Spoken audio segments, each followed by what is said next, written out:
Good evening, everyone, and welcome to tonight's department budget hearing. Today is Monday, May 6, 2024.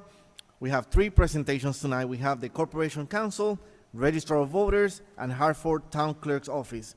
I am Councilman Amilcar Hernandez, and I am the chair of the Operations, Management, Budget, and Government Accountability Committee. This meeting is broadcasting live on HPA-TV's Xfinity Government Channel 96 and Frontier Government Channel 6032. It will also be streamed via hpa-tv.org, the HPA-TV Facebook page, and HPA-TV Apple TV, Amazon TV, and Roku TV apps. It will also be made available on the HPA-TV YouTube channel. I would like to acknowledge my peers present here today. All the way on my right, we have Councilwoman Kelly Bilodeau, Majority Leader Meredith Rossetti, Council President Shirley Surgeon, and to my left, we have Councilman Alex Thomas.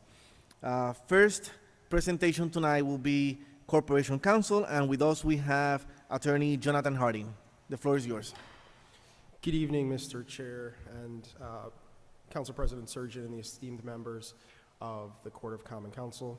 My name is Jonathan Harding, and I have the honor of serving as the City of Hartford's Corporation Council. In doing so, I've had the good fortune of leading one of the finest small general practice law firms in Greater Hartford.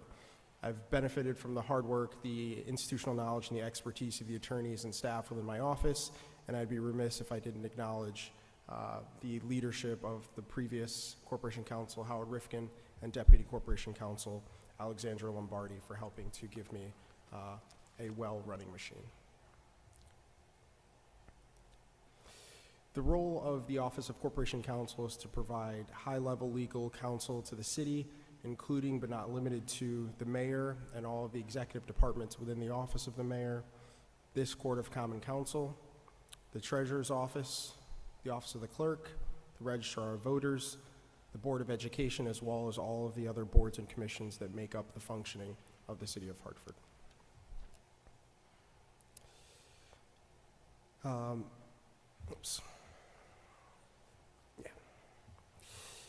In front of you now is the organizational chart of the department. We have a small but incredibly capable team. All of the legal work that supports all of the departments, boards, commissions that I previously mentioned is handled by this small and extremely efficient and knowledgeable staff. It's quite impressive when you think of the breadth of issues that we address and the amount of departments and elected offices that we support, that we do so with such a nimble team. I will note, because I know someone will ask, that there is a vacancy that is described on the organizational chart for the position of Deputy Corporation Counsel, and I'll let you know in advance that I am going to be finalizing and posting that job in the next few days.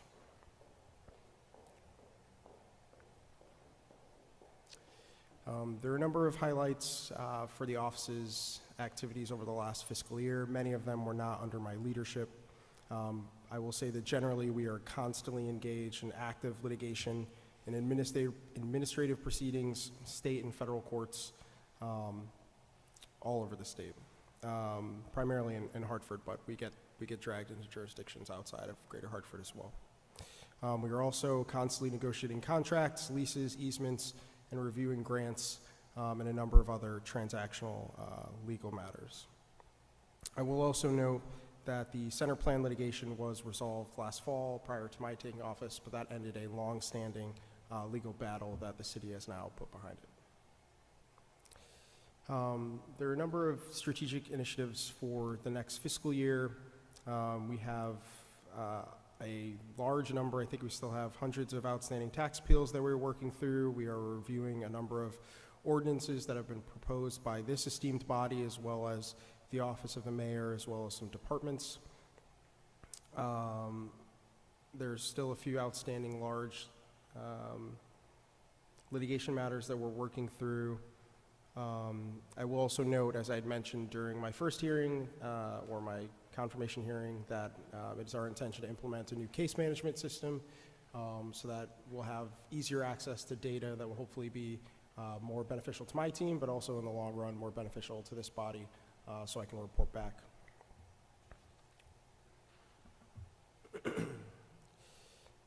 You'll see before you now the primary budget for the Office of Corporation Counsel. This includes primarily our payroll. The majority of it is payroll, but then there's some of our subscriptions, our case management software, and a number of other additional costs. I will note there has been an increase in the budget.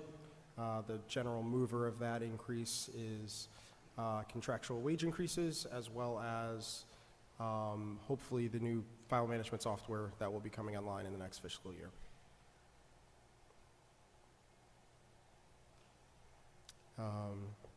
As I noted previously, the office handles a very wide array of issues, anything from slip and falls, car accidents, employment matters, contracts, tax appeals, citation hearings for the appeal of municipal citations, review of ordinances, and many, many more issues. The variety of issues that our office faces keeps it a very interesting, dynamic, and challenging work environment for myself and as well as my staff.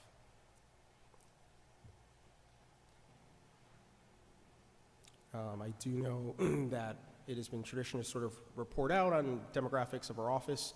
We're a small office within the city. Majority of our staff are non-Hartford residents. And the demographics sort of speak for themselves. With that, I have nothing further. I don't know if there are any questions that I could take from the council. Thank you. Thank you, Attorney Harding. I'm going to open up the floor for questions or any statements from my council colleagues. Not sure. Yep. Majority Leader Rossetti. Thank you, Mr. Chair. Hello, Corp Counsel Harding and team. Right now, presently, when I look at and it was in your slides, but when I look in the book 12-1, you're on page, your first strategic plan. What is the in-house outside counsel percentage right now? I know you say you try to balance it. You said percentage as a Or however you want to. Yeah, I mean, the majority of work that the office does is done by our immediate staff and our attorneys. There are a number of matters that we do send out in some large quantities. Like a lot of our foreclosure actions are handled by outside counsel, and we have specialized counsel for some niche areas, but the bulk of the work is carried by my attorneys and my staff. I will note, and it's not represented in my slides this evening, but our budget for outside counsel was, I think it was budgeted for $2.2 million. I think year to date, we're at $2,019,000, somewhere thereabouts, year to date for outside counsel. Thank you, Mr. Chair. Thank you. Any other questions from any of my colleagues? Well, we're just trying to make sure we, make you the shortest, so I have no questions. Yes, I think we ask you many questions throughout the week, difficult questions throughout the week, so I guess we're taking it easy today. Any questions on this side from, no? Well, it seems like this is going to be the record for the fastest department hearing. So we're going to just take a few minutes break. Thank you very much for your presentation. Thank you. We're going to take a few minutes break to transition for our next department. Thank you.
right, welcome everyone back. We're now moving to our second department of the night, and with us tonight we have our town clerk, Noel McGregor. Please introduce the leadership alongside with you tonight. Thank you.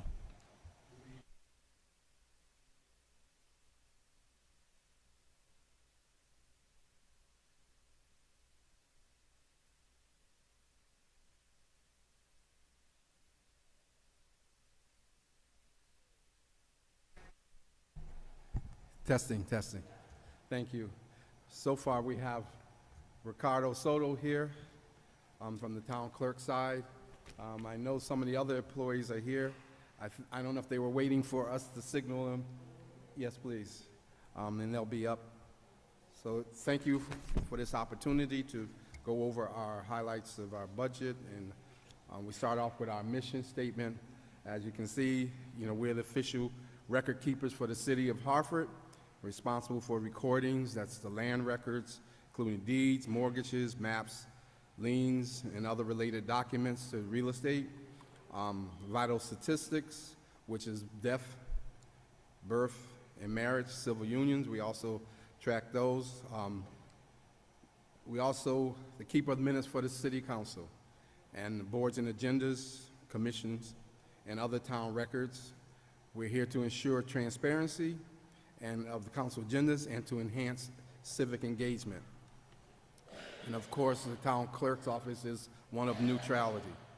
We also have, and something that we've been excited about getting into, is the civic engagement that the new charter gave us the responsibility to engage in outreach efforts, including but not limited to the following, in order to solicit candidates for position on boards and commissions.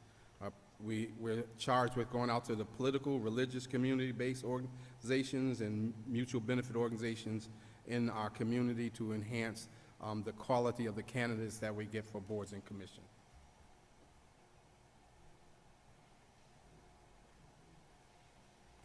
Go back one. This one.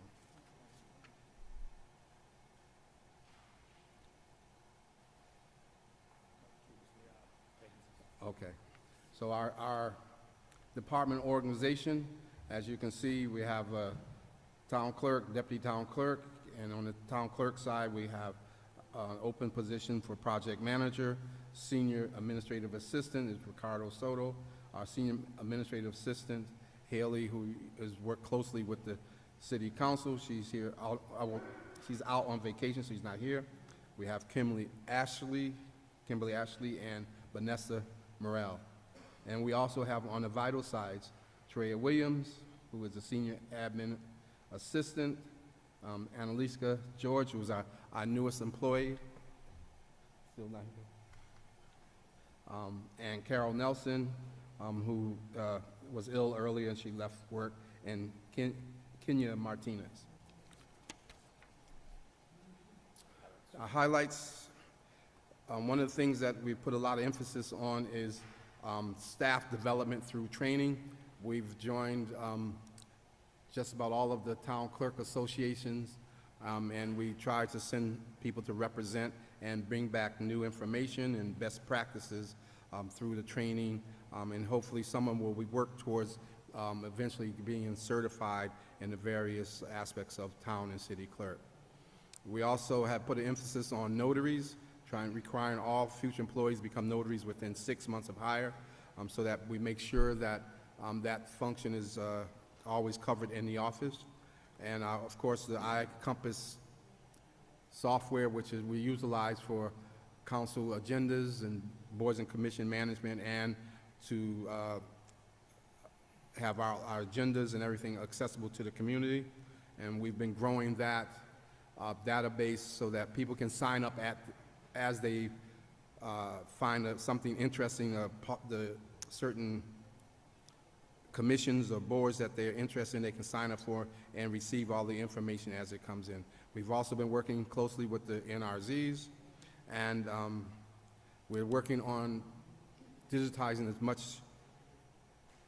as many records as possible based on the finances, and every year we increase the amount of land records that are digitized through our IQS partnership.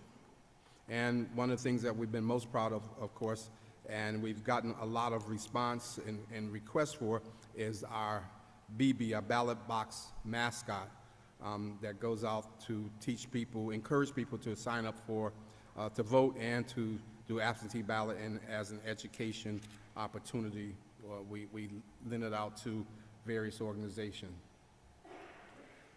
Our strategic initiative is, of course, as we said, we're very excited about community outreach and engagement and modernizing the AB application process with ballot tracking. We're exploring the various different softwares and ways of doing that. We still have not finished our research on that, but we're looking at the different vendors. And as we go out to the various training seminars, we talk to different vendors who are there and get information on how to do that. And of course, professional training and development, and a partnership with community organizations. And we provide the training. One of the things we want to do is to train all of the new boards and commission members on proper way of handling meetings and Robert's rules and so forth, to help the boards become more professionalized. And we're in the process of developing a booklet that will be given to all new boards and commissioners upon them being appointed by the mayor or this council body.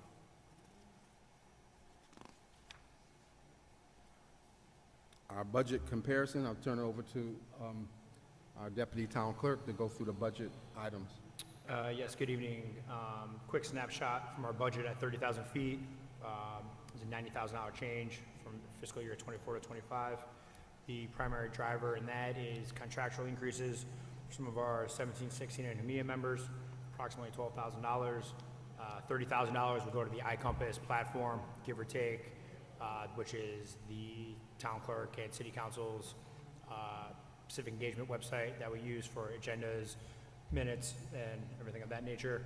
And the remaining 45,000 or so will be allocated to some kind of community engagement, civic engagement outreach that was inputted into the last charter change about 18 months ago. So it's a new mandate that was funded by this administration. So those are the main primary drivers from fiscal year 24 to 25 as far as expenses go. Now, looking at revenues, the main takeaway here is we are just north of $3,000 in collected funds to the city. About another $3.1 million go to the state of Connecticut. Primary driver of the $3.2 million for the city of Hartford will be real estate transfers, and another big chunk of that will be your birth records, marriage licenses, and stuff of that nature. Every year, about $1.8 million is put into our budget for revenue purposes. Probably like 10 years now, we have beaten that number. Some years bigger than others. Last year, I think, end of the fiscal year, we took in about close to $4 million. This year, we're not going to hit that number, but you know, with real estate, market's still relatively hot in the sense that these properties are, everybody's properties values keep rising. That does benefit the city's bottom line at the end of the day.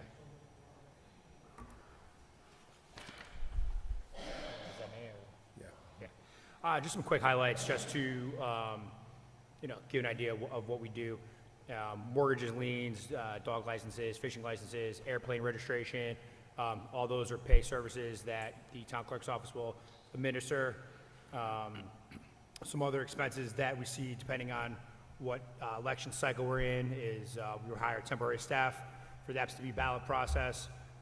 That can get expensive as time progresses.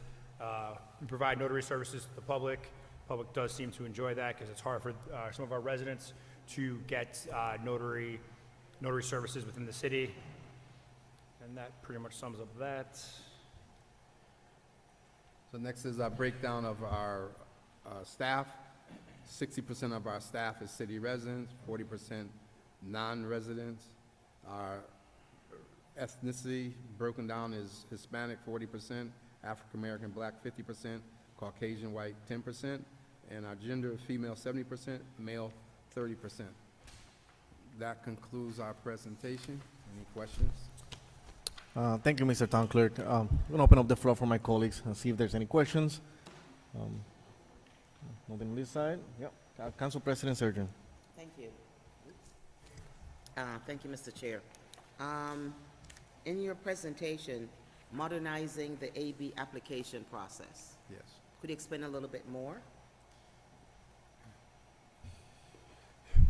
Sure, so a lot of that is governed by the state of Connecticut and state laws, but what we did do with a grant from a local, not a local, a national organization, was we built an in-house database which allows us to build in more safeguards to track ballots, to make sure there's less errors in our own system. So basically, it was just an in-house database that was built by previous administration, previous assistant registrars, Sal Bramante, and we just brought it into the 21st century. We do understand that there is some legislation at the Capitol currently that if passed, we would have to use the state system, and we are ready to use that state system once the time comes. So how do you merge both the state system and your system together, or You don't. You just do one or the other. is going to be Yeah. one or the other? And if once the legislation passes, which they anticipate it will, we will switch the CVRS system, which is getting modernized and upgraded as we speak. All right. Thank you. All right, any questions? Councilman Mitchell. Thank you, Mr. Chair. Thank you, gentlemen, for the presentation and for your work.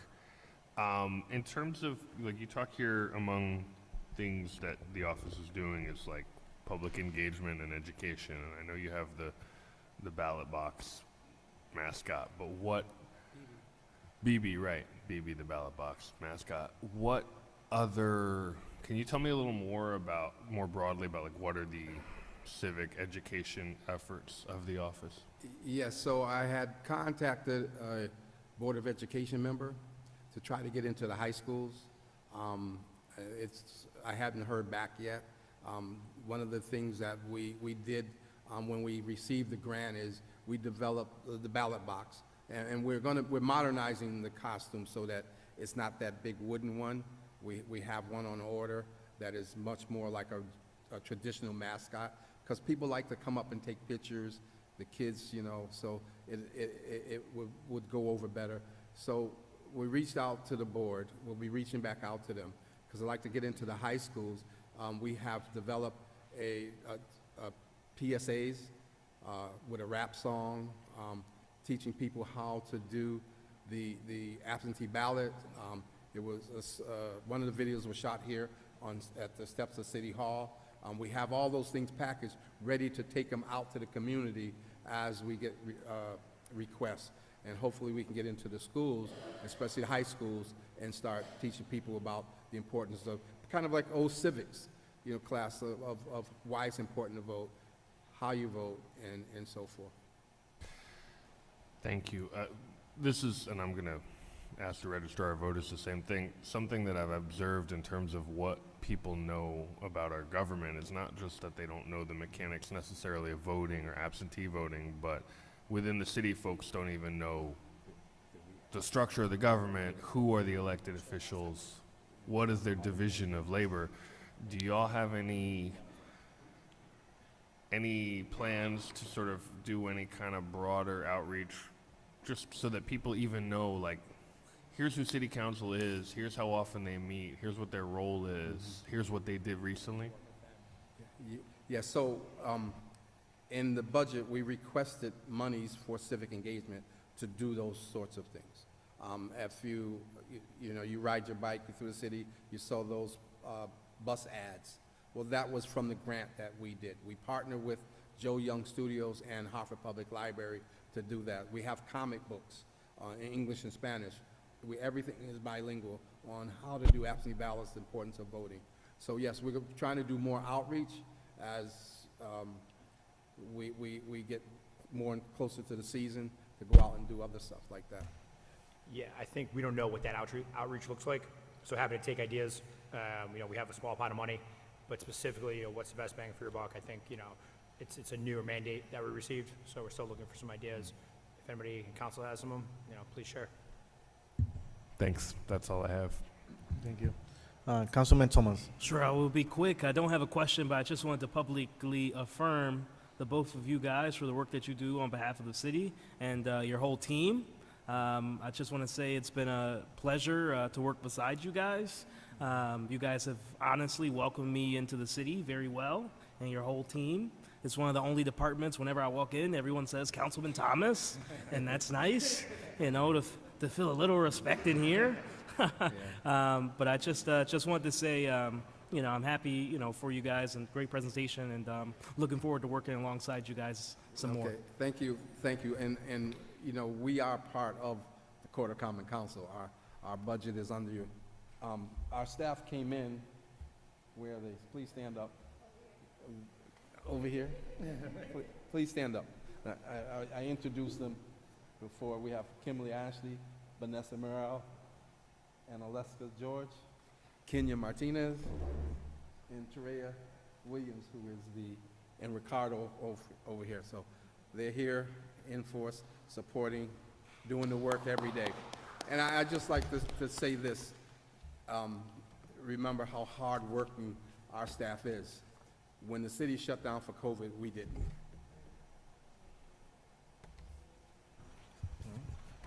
Well, thank you. Are there any statements? Yeah, Council President. Just one statement. You mentioned getting into high schools. Yeah. To do one of the things, do keep in mind that by state statute, the ROVs are required to go into the high schools to do voter registration, so you may need a partnership with her or him. Is a her, whatever you, there you go. To make sure, so that is, because they have to get into the high school. You don't need to recreate another effort to get into the high school, so you could partnership and get into the high school to do the education part of it. Well, thank you for that information. We will definitely be working with her. We were looking more at the education part of it and not so much the registration of voters, but that is a key part of it, yes. Well, if she's in there Yeah. and they're, they can't We can tell. piggyback. Yeah, so you might as well go in and do what you need to do also. Yeah, one of the things that I thought we would be able to possibly try to do is to teach a civic class, specifically on what we do here in Hartford for our students. Create an agenda, go in for, a few weeks at a time and go over things from the grassroots up, from, my experience, background from the town committee up, and teach people about the importance of grassroots politics. Well, thank you, Mr. Town Clerk. Seeing that there are no more questions or statements, we're going to conclude this presentation. We're going to take a few minutes break to transition to the register of voters. Thank you. Thank you.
All right, welcome back, everyone.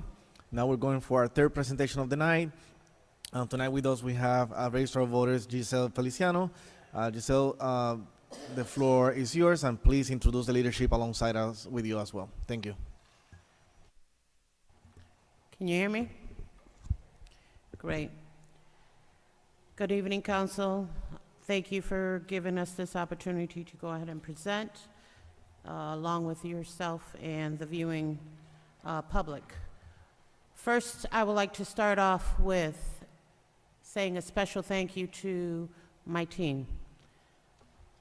These last 3.5 years would not be possible with the most fabulous team that I have, and I want to introduce. To my right is Ms. Kathy Brooke, which is the Democratic Registrar.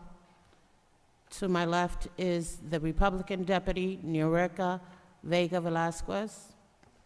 You have Olga Colon, the Executive Assistant, Glory Bell Santiago, who's the Data Clerk, and Chabeli Gonzalez, sorry, Chabeli, who's also Data Entry Clerk. This is your ROV team.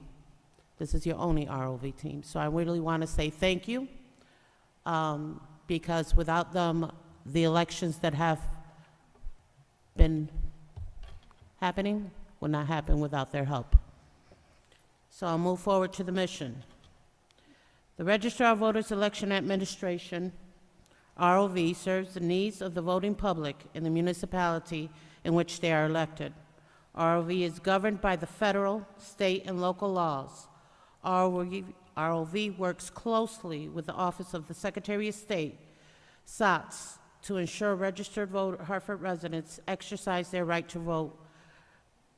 Procedures are protected. ROV's sacred honor is to protect, promote public trust, and confidence that we will conduct a fair, accurate election to the best of our abilities. It is the requirement that we stay focused on our vision of a free and impartial election, despite changes in our society and its laws. Nurturing and protecting democracy is a team effort. Registrar continues advancing with required professional accreditation prescribed by SOTS and current election laws. RV is bound to uphold integrity and performing all duties of our professions. The next slide, once again, is the staff, as I've already introduced them. We can go on to the next. Our 2024 highlights, again, it's maintain voter files and voting tabulars in preparation for elections that are mandated by the Secretary of State. Accuracy and daily updates by completing record retention, maintenance, and enrollment, canvas, and DMV. This year, due to the Public Act of 23, we included early voting for the presidential preference primary that was held in ROV. We completed the emergency contingency plan for early voting and same-day voting. RV has added registration data to ROV website, currently working on development of pocket voter guide via website, working with VoteCast to enhance our media, meaning that we will be on Facebook, Instagram, and Twitter, hopefully within the next 2 months.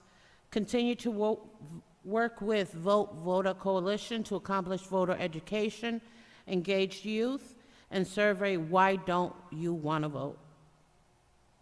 Participate in several community events to promote voter registration. We've done All Domingo Goes, Hello Neighbor, Community Day, Youth Center Candidates Forum, National Night Out, Spark and Glow event, Latino Fest 23, Staff and Family Child Network, Job Corps Candidate Forums, OPP, and Literacy Volunteer, which we're scheduling more time for them this week. I'll give you a little bit more detail later. And we also provide all the trainings for our election officials. Our initiatives for this coming year would, of course, be the party endorsements. I've given you all the dates for the primary petition, filing dates, early voting period time. Please note, from 10 to 6 p.m., Monday, Wednesday, Friday, Saturday, and Sunday. Tuesdays and Thursday, 8 a.m. to 8 p.m. The primary will be August 13th. Early voting for the period of November's general election will be August 21st through November 3rd, with the same period of time. Election will be November 5th. If you note the budget comparison, this is just contractual cost. Our budget highlights on areas that we have focus is continued training with cybersecurity, along other trainings, EMS and CVRS upgrade, new tabulators, the date to be determined by Secretary of State, continued updating media voter guide, inserting voting information with DMV taxes, which I'm sorry, that's repeated twice, but get the message out. Continue with Voter Coalition, continue partnership to find solutions to enhance and encourage voting participation. Of course, our canvas continues, and we continue to, with accreditations via SOTS requirements. And that is the end of my presentation. I will take any questions you have. Thank you, Ms. Giselle Feliciano. Opening up the floor for any questions. We're going to start with Assistant Majority Leader Clark. Thank you, Madam Registrar. Good evening to you and to your staff. Thank you for your presentation. Through you, Mr. Clerk, can you tell me in comparison where for your staffing salary levels, how they are in comparison to the rest of city departments?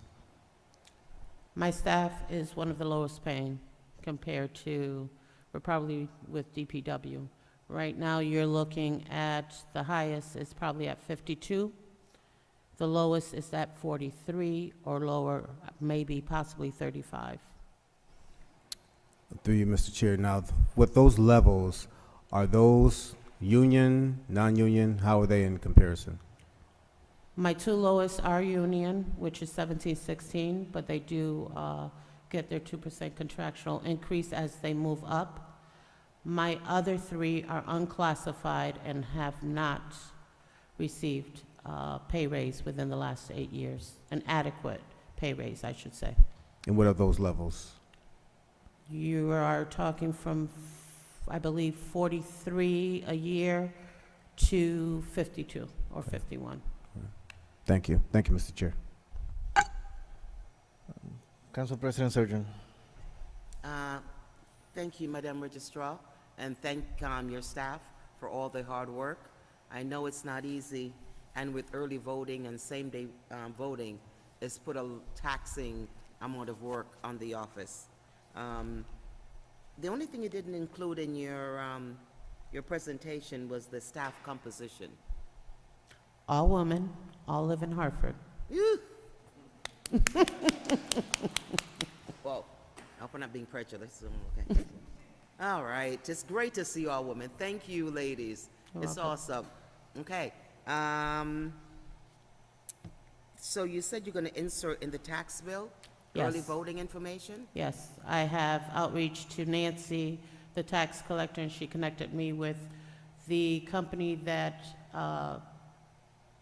does the actual mailing for the DMV taxes. So we had a discussion last week, and I finally got a quote.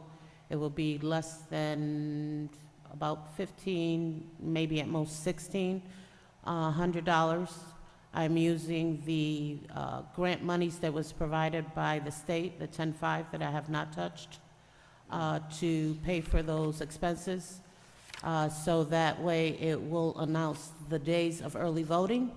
It will have a QR code that will connect anyone within our website to go further. No, because in your budget, you didn't include that, No, I have not. I have to the end of the year to use that 10.5. And unlike other registrars, they use it for their own salary. I chose not to.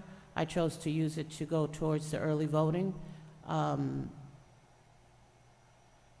So- cannot use it towards my other staff for their salaries,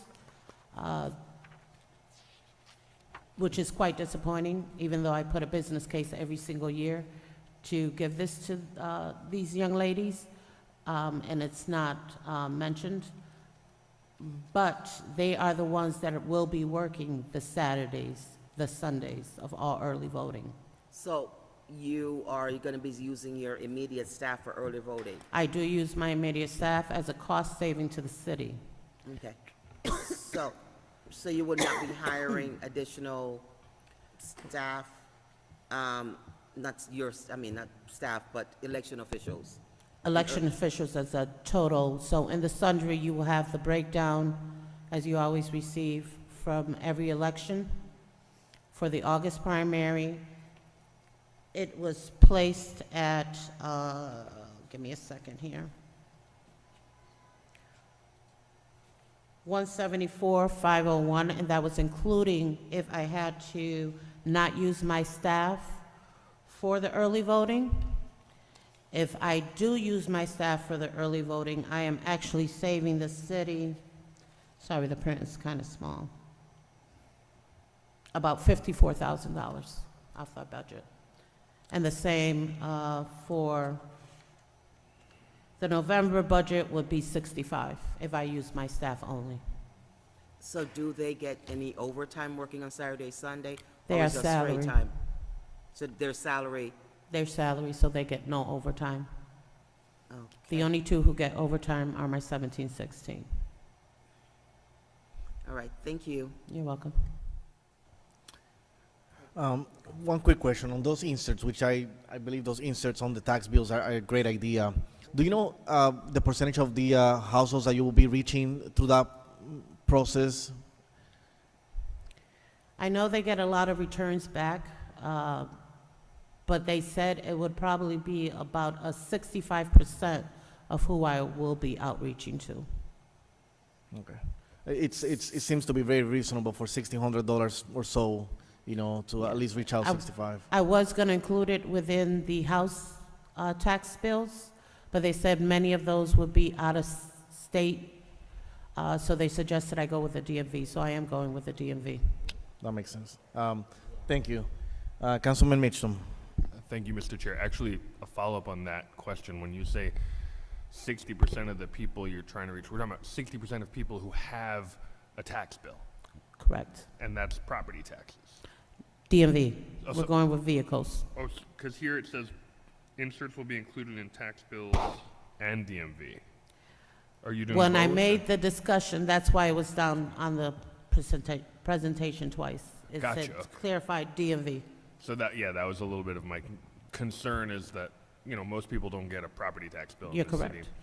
But a related concern, and this is not a criticism, but just a concern, is that also, you know, we have a lot of people who don't have cars, you know, relative to other cities. So do we have what do we do about them in terms of getting this information out? Currently, as I stated, I'm working with a company called Votecast. They're assisting with all the media, so we all know everybody has Facebook and Instagram and so forth, so we're trying to go with that. I did post the first couple of Facebook just last week, but I haven't full blast gone out there. I have to have one of the staff sit there and actually do that. We also do a lot of outreach within the community. Just recently, last Friday, we were at Job Corps. We talked to over 100 students. They want us to continuously come back. So we gave them maybe a half-hour speech on voting registration and how it affects you and why don't you. Although Job Corps did not specify everyone within the Hartford community, we did outreach to other towns, but in with that, we got maybe 20 that were interested in voting, and then another 15 that were interested in coming to work the elections, which is a good thing. We need new minds. The other thing is we've been working, I've been working with the League of Women Voters, and we ended up going to OPP, having a discussion with a couple of students there. They will be here May 13th, so please put it on your calendar. They want to come and take a tour of City Hall, believe it or not. Amakar will be familiar with this. None of them knew what City Hall is or what exactly we do. So we're scheduling that for May 13th to come in. I'm going to have a mock election, just so they can run through. Out of that, we probably got 2 or 3 students that decided to register online. And how we're really pulling in these young youth is, listen, we hire you for poll workers. You want to make a couple of dollars, this is what. But guess what? You have to be a registered voter in order to do so. So we're kind of getting that kind of vibe from the young folks nowadays. We attend anywhere. Literacy Works just contacted me last week. They want us to go into their new citizens who are registered to vote, but kind of give them an idea of what registration is all about, actually coming out to vote, why you should vote. So we are scheduling 2-day classes and 2 evening classes. So we do just not do during the day, we're here all the time. And like the town clerks, we were also here during 2020. Thank you. Councilman Thomas. Yeah, I don't have a question. I just wanted to also publicly affirm you and your team. You guys are sometimes the first door that people go into at City Hall, so you guys do an awesome job at welcoming people into the city. And your office was actually the first office I ever brought my son into City Hall when I had to do some paperwork for the election. And you guys made me feel welcome and him feel welcomed. And I know you guys do that for the rest of the city as well. And your team definitely does work hard. And just wanted to thank you guys on a public stage for that. Anytime. And by the way, we also do a couple of social events throughout the year in our City Hall. If you guys are not familiar, some of your staff did attend. We did a hot chocolate, thanks to Glory Bell Santiago. And Chabeli's and Norica, we do hot chocolate. We do ice cream on a hot day. So we've held those to kind of bring people in from the same building that we're all in to kind of network and have them come in and register as well or learn about early voting. Well, thank you. You're welcome. Seems like there are no more questions or statements, but before we adjourn, I would like to remind the public that you have Before one more item. One more thing before I did listen to Councilman John Gale. Fortunately, he's not here. But I am developing a voter guide. It's called a pocket voter guide, as it is in my presentation. This will be via online due to the fact I will not spend money on a 9-page. So it's going to have voter rights. It's going to have the instructions about AV. It'll have where you can actually go vote, how to vote, about early voting. It will give you the offices, but not the names of the candidates. Okay? So it will give you the offices of every election that will take place within the city of Hartford. So that should take me another 2 months or so to get accomplished. All righty? Thank you. Thank you. Before we adjourn, I'd like to remind the public that tomorrow, May 7th, we're going to have our final budget hearing, and it will be at Weaver High School at 6 p.m. on 45 Granby Street. And then on Thursday, we're going to have the Neighborhood Assistant Act hybrid public hearing at 6 p.m. So please stop by Weaver tomorrow so you can ask your questions or make any statements regarding the budget. With that being said, we're going to, at this point, adjourn this meeting. Thank you. Thank you.